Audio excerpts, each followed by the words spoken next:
श्री कृष्णा, राधे राधे। आप सभी भक्तों का आपके अपने YouTube चैनल श्री कृष्ण दीवानी में हार्दिक स्वागत है। आज मैं आप सबके समक्ष आंवला नौमी की 4 कथाएं प्रस्तुत कर रही हूँ। मुझे आशा है कि आपको यह कथाएं अवश्य पसंद आएंगी। यदि ऐसा हो तो इस वीडियो को लाइक करें और कमेंट बॉक्स में विष्णु भगवान की जय लिखिएगा। भगतजनों, कार्तिक माह के शुक्ल पक्ष की नौमी के दिन आंवला नौमी मनाई जाती है। इसे अक्षय नवमी भी कहा जाता है, क्योंकि इस दिन किया गया कोई भी शुभ कार्य अक्षय फल देने वाला होता है, अर्थात उसके शुभ फल में कभी कोई कमी नहीं आती। हमारे आयुर्वेद में आंवला को आयु और आरोग्य वर्धक बताया गया है। इस दिन आंवले के वृक्ष की पूजा करके उसके नीचे बैठकर भोजन करने का बड़ा ही महत्व है। माना जाता है कि इससे वर्ष भर आयु आरोग्य बना रहता है। इस दिन आंवला के फल का सेवन किया जाता है। आंवला नौमी के दिन से ही द्वापर युग प्रारंभ हुआ था, जिसमें भगवान श्री कृष्ण ने जन्म लिया था। आंवला नौमी के दिन ही भगवान श्री कृष्ण ने वृंदावन में गोकुल की गलियों को छोड़कर मथुरा में प्रस्थान किया था। संतान और पारिवारिक सुखों की प्राप्ति के लिए यह व्रत रखा जाता है। इस दिन उन्होंने बाल लीलाओं का त्याग करके कर्तव्य के पथ पर पहला कदम रखा था। इसी दिन से वृंदावन की परिक्रमा भी प्रारंभ होती है। आंवला नौमी का व्रत संतान और पारिवारिक सुखों की प्राप्ति के लिए किया जाता है। यह व्रत पति पत्नी साथ में रखें तो उन्हें इसका दुगना शुभ फल प्राप्त होता है। आंवला नौमी के दिन स्नान आदि करके किसी आंवले वृक्ष के पास जाएं, उसके आसपास साफ सफाई करें और फिर आंवला वृक्ष की जड़ में शुद्ध जल अर्पित करें। उसकी जड़ में कच्चा दूध डालें।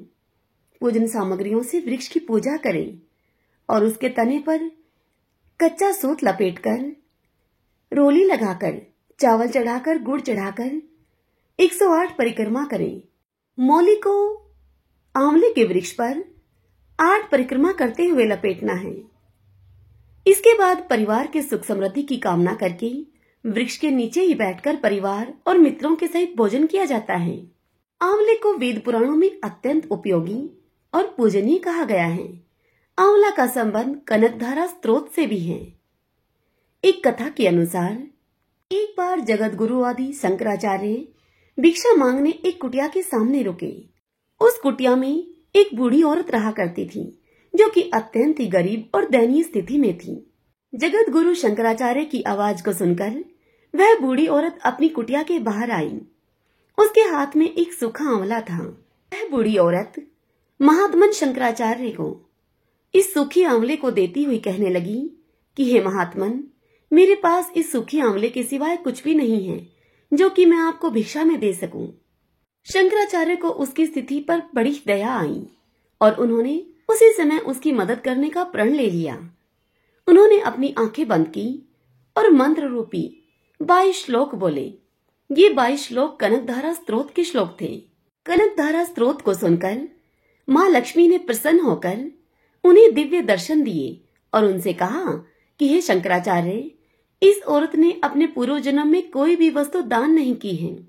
यह अत्यंत कंजूस औरत है और मजबूरीवश कभी किसी को कुछ देना भी पड़ जाए तो यह बुरे मन से दान करती थी। इसीलिए इस जन्म में इसकी यह हालत हुई है।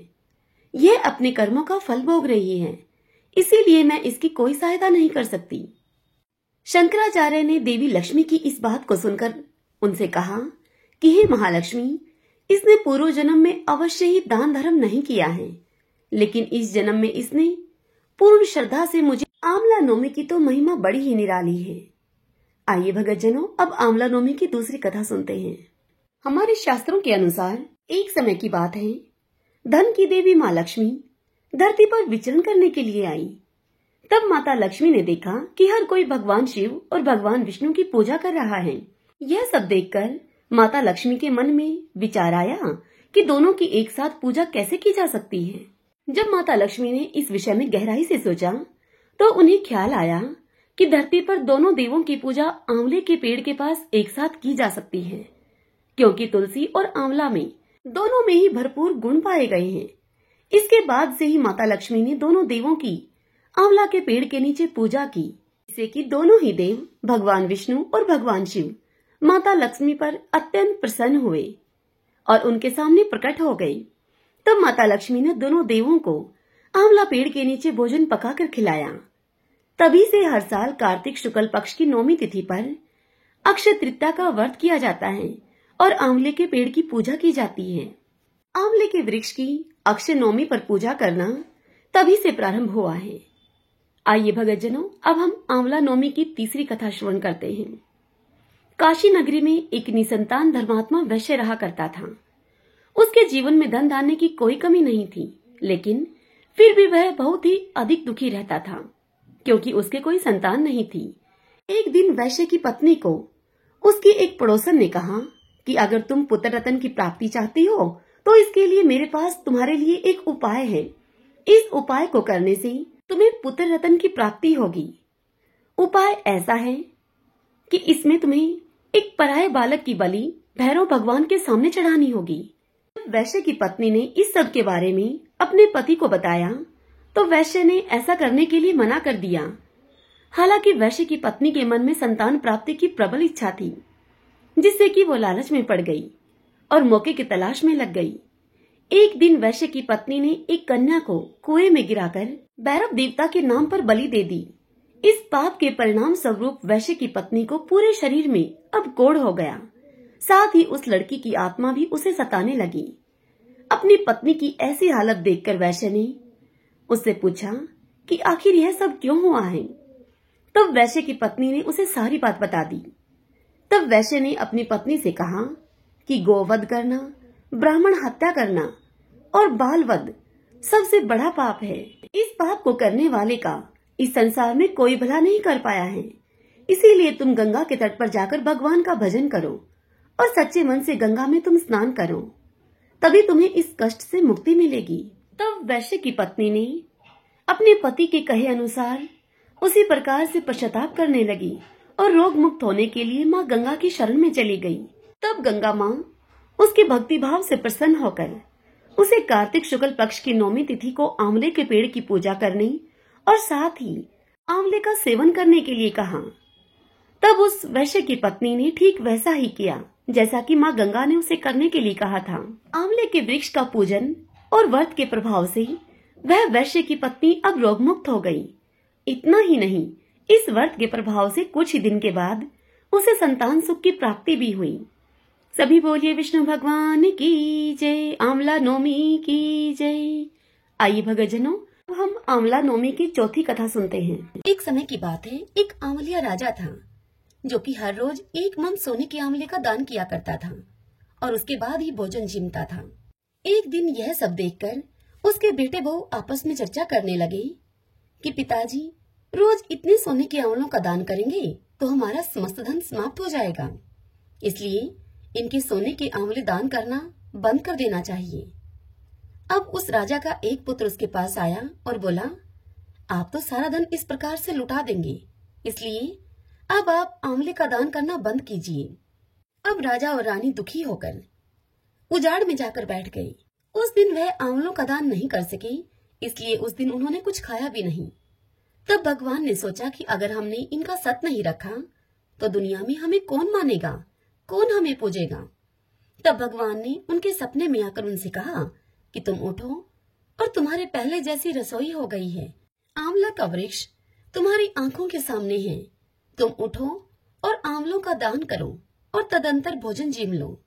इस सोपन को देखकर राजा रानी दोनों ही अचानक से उठे तो वह क्या देखते हैं कि उनके पहले जैसा ही राजपाट हो गया है, वही शाही ठाट हो गए हैं और महल के अंदर वृक्षों पर सोने के आंवले लगे हुए हैं। तब राजा रानी सवा मन आंवलों का दान फिर से करने लगे। उधर राजा रानी के बेटे बहुओं के यहाँ धर्म अन्नदाता का बैर पड़ गया। अब उनके खाने के भी लाले पड़ गए। तब यह देखकर आसपास के लोग उनसे कहने लगे कि तुम जंगल में चले जाओ, जंगल में एक आंवलिया राजा रहता है, सो तुम वहां चले जाओ तो तुम्हारा समस्त दुख दूर हो जाएगा। अब वे दोनों वहां पहुंच गई। वहीं पर रानी अपने बेटे और बहू को देखकर पहचान गई और अपने पति से बोली कि इन लोगों से तुम काम तो कम करवाना और मजदूरी ज्यादा देना। एक दिन रानी अपनी बहू को बुलाकर कहती है कि मेरा सिर धोकर मुझे नहला दे। बहू अब सिर धोने लगी तो बहू की आंख में से पानी निकलकर रानी की पीठ पर पड़ा। तब रानी उसे बोली, मेरी पीठ पर यह आंसू कहाँ से गिरे और क्यों गिरे, मुझे बताओ। तब वह बहू बोली कि मेरी सासू की पीठ पर भी ऐसा ही एक मसा था और हमने उन्हें घर से निकाल दिया। मेरी सास और ससुर एक मन आंवले का दान किया करते थे, लेकिन हमने उन्हें भगा दिया। यह सुनकर वह रानी बोली कि हम ही हैं तुम्हारे सास ससुर, तुमने तो हमें निकाल दिया था, परंतु भगवान ने हमारा सत रखा है। हे भगवान, जैसे आपने राजा रानी का सत रखा, वैसे ही इस कथा को कहते सुनते हुंकारा भरते सभी का सत रखना। अब हम बिंदायक जी की कहानी सुनेंगे। एक छोटा सा लड़का था। एक दिन वह अपने घर से लड़कर निकल गया और बोला कि आज तो मैं बिंदायक जी से मिलकर ही घर लौटूंगा। तब लड़का चलते चलते अब उजाड़ में चला गया। तब बिंदायक जी सोचने लगे कि इसने मेरे नाम से घर छोड़ा है, इसीलिए मुझे इसे घर भेजना होगा, नहीं तो इसको जंगल में शेर वगैरह खा जाएंगे। फिर बिंदायक जी बूढ़े ब्राह्मण का वेश धारण करके आए और उस लड़के के पास आकर बोले कि तू कहाँ से आ रहा है और कहाँ जा रहा है। यह सुनकर वह लड़का बोला कि मैं बिंदायक जी से मिलने के लिए जा रहा हूँ।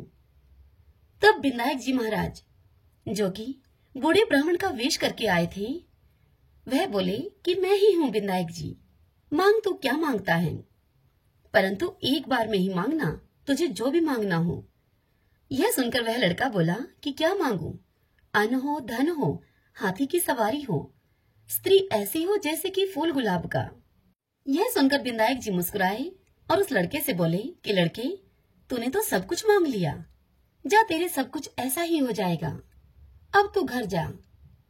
अब जब वह लड़का घर आया तो उसने घर आकर देखा कि एक छोटी सी बहू चौकी पर बैठी है और घर में अब बहुत सारा धन हो गया है। तब वह लड़का अपनी माँ से कहने लगा कि देख माँ, कितना धन लाया हूँ, बिंदायक जी से मांग कर लाया हूँ यह सब धन मैं। हे बिंदायक जी महाराज, जैसे आपने उस लड़के को धन दिया, वैसे ही इस कथा को कहते सुनते हुंकारा भरते सभी के परिवार को, सभी को धन देना। सभी बोले बिंदायक जी महाराज की जय।